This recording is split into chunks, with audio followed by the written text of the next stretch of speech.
और आइए अब आपको दिखाते हैं तमाम बड़ी खबरें फास्ट न्यूज बुलेट न्यूज में। तो सबसे पहले बात कर्नाटक की, जहां सरकार बनाने के लिए बीजेपी, कांग्रेस और जेडीएस के बीच जोर आजमाइश का दौर जारी है। येदियुरप्पा ने राज्यपाल से मिलकर सरकार बनाने का दावा पेश किया, तो दूसरी ओर एचडी कुमारस्वामी ने कांग्रेस के समर्थन के दम पर राज्यपाल से मुलाकात की। कुमारस्वामी ने भी सरकार बनाने का दावा पेश किया है, लेकिन राज्यपाल की ओर से अभी कोई भी मुकम्मल तस्वीर साफ नहीं की गई है। अब सभी की नजरें राजभवन पर टिकी हैं कि राज्यपाल किसे सबसे पहला मौका देते हैं। वहीं येदियुरप्पा ने कहा कि उन्होंने राज्यपाल से सरकार बनाने का जल्द मौका देने की गुजारिश की है। We met Governor of Karnataka and we have handed over the unanimous resolution passed by in favor of me as the leader of the House, leader of the Legislature Assembly, and handed over the letter to the Governor.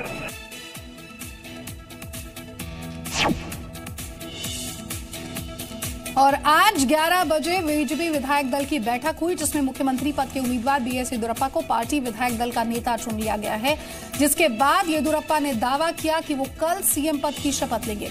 इस बीच नवनिर्वाचित निर्दलीय विधायक are Shankar ने BJP नेता ईश्वरप्पा के साथ येदियुरप्पा से मुलाकात की है। ईश्वरप्पा ने दावा किया कि बीजेपी के पास जेडीएस और कांग्रेस के कुछ विधायकों का समर्थन है और उन्हें 100% उम्मीद है कि कर्नाटक में सरकार बीजेपी की ही बनने वाली है। हालांकि ईश्वरप्पा ने यह नहीं बताया कि कांग्रेस और जेडीएस के कितने विधायक बीजेपी को समर्थन दे सकते हैं। ईश्वरप्पा का कहना है कि कांग्रेस और जेडीएस के कुछ विधायक गठबंधन के खिलाफ हैं, जिसका फायदा बीजेपी को हो सकता है। एचडी कुमारस्वामी कर्नाटक के गवर्नर से मिलने पहुंचे। वो अपने 7 विधायकों को भी लेकर पहुंचे। कुमारस्वामी ने गवर्नर के सामने सरकार बनाने का दावा पेश किया। कांग्रेस ने जेडीएस को सरकार बनाने के लिए समर्थन दिया। राज्यपाल से मुलाकात के बाद कुमारस्वामी ने कहा कि उन्होंने 115 विधायकों के समर्थन की चिट्ठी राज्यपाल को सौंपी है।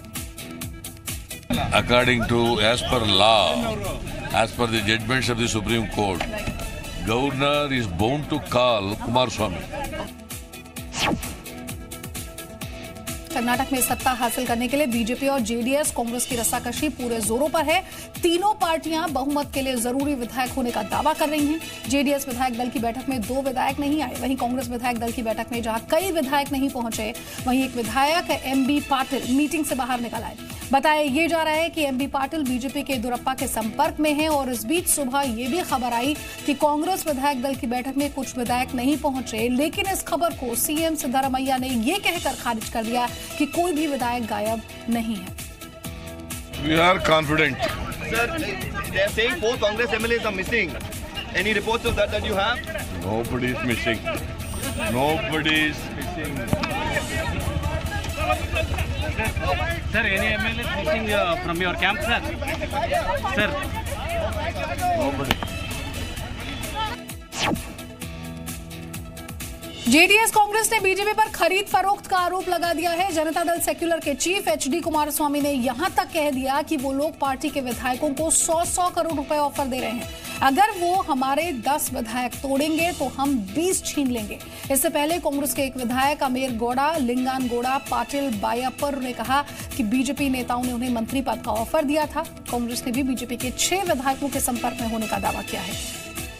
No, this is not an allegation. It is going on. It is going on. No, it is going on, brother. They are approaching our MLAs. They only no several MLAs. Several MLAs they are approaching from yesterday evening. Karnataka में BJP के observer Prakash Javadekar ने कांग्रेस पर आरोप लगाया कि वो पिछले दरवाजे से सत्ता पाना चाहती है। जावड़ेकर ने कहा कि कांग्रेस का जेडीएस को समर्थन अनैतिक है। जावड़ेकर ने राहुल गांधी के कहे अपशब्द भी देवेगौड़ा को याद दिलाए और कहा कि इसी कांग्रेस ने जेडीएस को बीजेपी की बी टीम कहा था। The unholy alliance of Congress and JDS. People of Karnataka want a government led by BJP, and we will have it. There is an attempt to create unnatural tension, but people of Karnataka are with us. Congress ने बेंगलुरु के ईगल्स्टन resort में 100 कमरे book कराए हैं। ये वही resort है जहां गुजरात के कांग्रेस विधायकों को ठहराया गया था। ईगल्स्टन रिजॉर्ट कर्नाटक कांग्रेस के विधायक डीके शिव कुमार का रिजॉर्ट है। कुमार स्वामी ने भी कहा कि अपने विधायकों को बचाने की जिम्मेदारी उनकी है, इसलिए सभी को रिजॉर्ट में रखा जा रहा है। Yes, definitely horse trading is going on. It is not good on the part of BJP to be so much hurry because there are numbers. With numbers, I think it is not right on their part what they are doing. In case the governor doesn't call you, We will come out with all legal options. Karnataka में BJP को सरकार बनाने का न्योता मिलता है तो कांग्रेस इसे सुप्रीम कोर्ट में चुनौती दे सकती है। कर्नाटक में बहुमत अपने साथ होने का दावा लेकर कांग्रेस और जेडीएस के विधायक अब से थोड़ी ही देर में शाम 4 बजे राज्यपाल से मिलने जा रहे हैं। कांग्रेस की ओर से संकेत दिए गए हैं कि राज्यपाल बीजेपी को ही सरकार बनाने का न्योता देते हैं तो वो सुप्रीम कोर्ट जाने के साथ साथ इन विधायकों को दिल्ली ले जा सकती है और राष्ट्रपति के सामने परेड करा सकती है। कांग्रेस नेता गुलाम नबी आजाद ने आरोप लगाया कि बीजेपी लोकतंत्र की हत्या करना चाहती है। गवर्नर को सबसे पहले हमें बुलाना चाहिए था, लेकिन अब तक कोई बुलावा नहीं आया, जो कि ठीक नहीं है। उन्होंने सुप्रीम कोर्ट के एक फैसले का भी हवाला दिया। Are seeking an appointment with Honorable Governor so that they can hand over 2 letters. One letter of legislator party of Congress party and another letter of legislature party of Janata Dal as to Honorable Governor. But our party and JDS both so far have not received any message from the Governor's house about their appointment with Honorable Governor. We are keenly waiting a message from the Governor's house.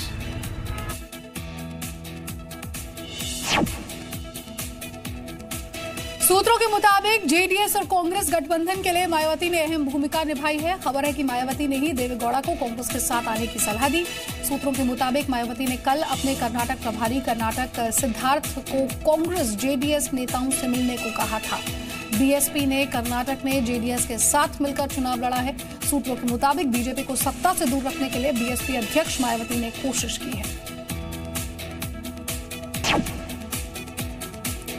Jammu Kashmir को लेकर गृह मंत्रालय ने बड़ा फैसला लिया। रमजान के महीने में जम्मू कश्मीर में केंद्रीय सुरक्षा बल ऑपरेशन नहीं चलाएंगे। ये निर्देश गृह मंत्री राजनाथ सिंह ने जम्मू कश्मीर में तैनात केंद्रीय सुरक्षा बलों को दिया। हालांकि ये जरूर कहा गया कि अगर सुरक्षा बलों पर हमला होता है तो इसका मुंहतोड़ जवाब दिया जाएगा। गृह मंत्रालय ने ट्वीट कर यह भी कहा कि इस्लाम से आतंक और हिंसा को अलग करना जरूरी है।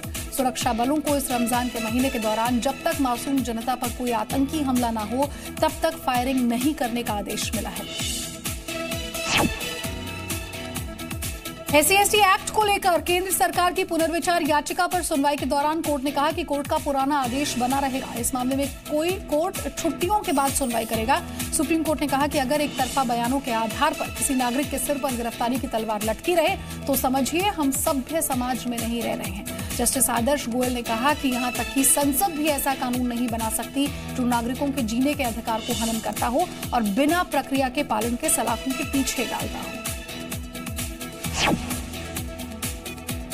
उत्तर प्रदेश के वाराणसी में फ्लाईओवर हादसे में 15 लोगों की मौत हो गई है। करीब 30 घायलों को अस्पताल में भर्ती कराया गया है, जिनमें से 14 की हालत नाजुक बनी हुई है। हादसे के बाद यूपी सेतु निगम के चीफ प्रोजेक्ट मैनेजर सहित 4 लोगों को सस्पेंड भी कर दिया गया है। साथ ही यूपी सेतु निगम के खिलाफ गैर इरादतन हत्या का FIR भी दर्ज किया गया। निर्माणाधीन फ्लाईओवर पर रखे 50 फीट लंबे 2 स्लैब गिरने से हादसा हुआ। राज्य सरकार ने मृतकों के परिवारों को 5 लाख और घायलों को 2 लाख रुपए देने का ऐलान किया। बनारस के फ्लाईओवर हादसे में सेतु इस वक्त का अपडेट आपको बता दें कि सूत्रों के मुताबिक यूपी सेतु निगम के अधिकारियों के खिलाफ, इस प्रोजेक्ट से जुड़े अधिकारियों और ठेकेदारों के खिलाफ पुलिस ने धारा 304 और 308 के तहत मुकदमा दर्ज कर लिया है। जिला प्रशासन के निर्देश पर गैर इरादतन हत्या का मुकदमा दर्ज कराया गया। हादसे में 15 लोगों की मौत हो गई है, जिनमें से 13 शव परिवार वालों को सौंप दिए गए और रेस्क्यू ऑपरेशन पूरा हो गया है।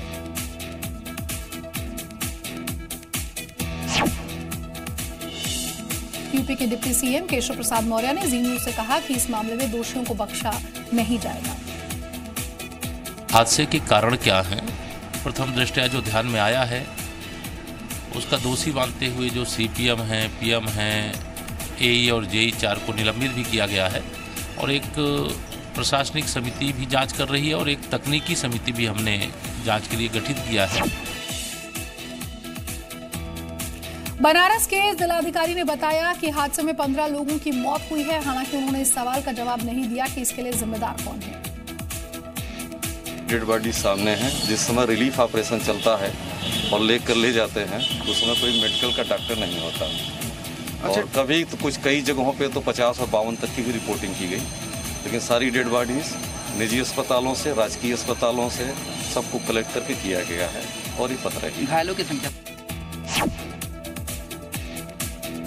कल रात एक दुखद हादसा हुआ था, जहां पर सेतु निगम के निर्माणाधीन पुल का एक पार्ट गिरा, जिसमें 15 लोगों की मौत हो गई। 1 दर्जन से करीब लोग घायल हुए।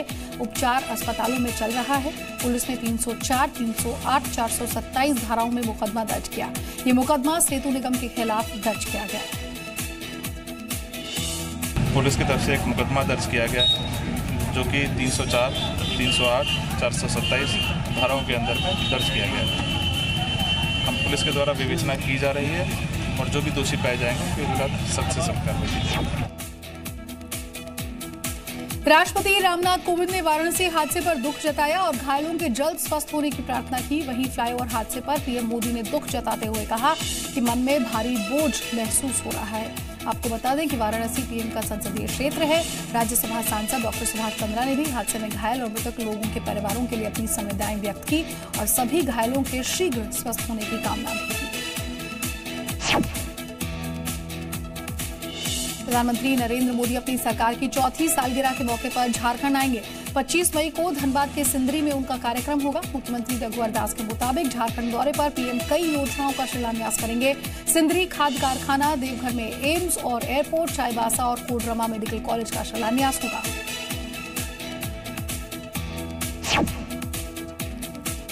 चीफ सेक्रेटरी से मारपीट के मामले में दिल्ली के मुख्यमंत्री अरविंद केजरीवाल की मुश्किलें बढ़ गई हैं। दिल्ली पुलिस ने सीएम केजरीवाल को पूछताछ के लिए नोटिस भेजा है। दिल्ली के चीफ सेक्रेटरी के साथ हुई बदसलूकी के मामले में नॉर्थ जिला दिल्ली पुलिस के एडिशनल डीसीपी हरेंद्र सिंह के मुताबिक सीएम अरविंद केजरीवाल को दिल्ली पुलिस ने नोटिस भेजा और 18 मई को सीएम जहां भी होंगे दिल्ली पुलिस वहीं जाकर उनसे पूछताछ करेगी।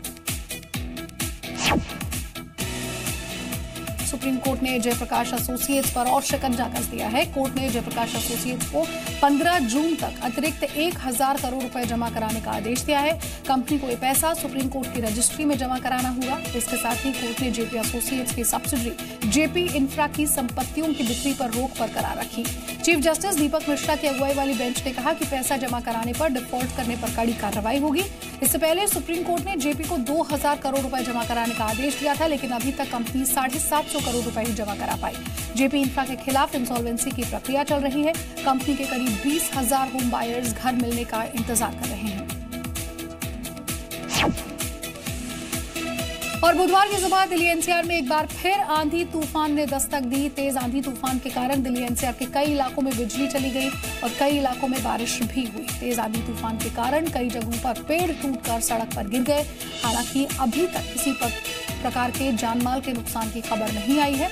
हम आपको बता दें कि हाल ही में दिल्ली एनसीआर समेत भारत के कई राज्यों में आया आंधी तूफान और भारी बारिश ने 80 से ज्यादा लोगों की जान ले ली है। महाराष्ट्र के नासिक में प्याज के दाम 5 पैसे प्रति किलो तक पहुंच गए हैं, यानी किसानों को उनकी लागत का पैसा नहीं मिल रहा है।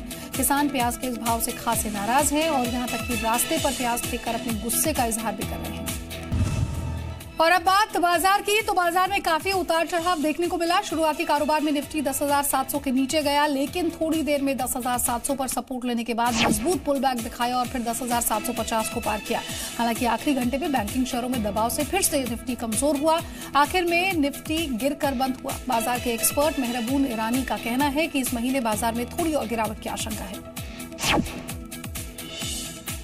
दिग्गज एफएमसीजी कंपनी आईटीसी के चौथी के तिमाही के नतीजे आए। कंपनी का मुनाफा 2,670 करोड़ से बढ़कर 2,930 करोड़ हो गया। वहीं आय 15,009 से घटकर 10,810 करोड़ रुपए हुई। कंपनी ने 5.15 प्रति शेयर का डिविडेंड का ऐलान किया है।